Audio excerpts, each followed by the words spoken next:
ചന്ദന സുഗന്ധികൾ ജമന്തികൾ വിടർന്നു മന്ദിരാങ്കണത്തിൽ നിന്റെ മഞ്ജുഗീതം കേൾക്കവേ കാട്ടുമൂളം തണ്ടിലൂതും കാറ്റുപോലണഞ്ഞ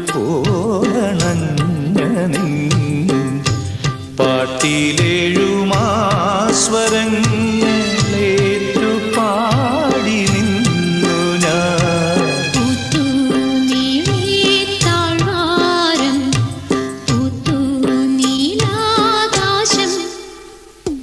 തമ്പുരു കുളിർ ചൂടിയോ തളിരങ്കുലി തൊടുമ്പോൾ சிரிஞ்சும் டெதஸ்கோப்பும் மட்டும் பிடிக்க தெரிஞ்ச இந்த கை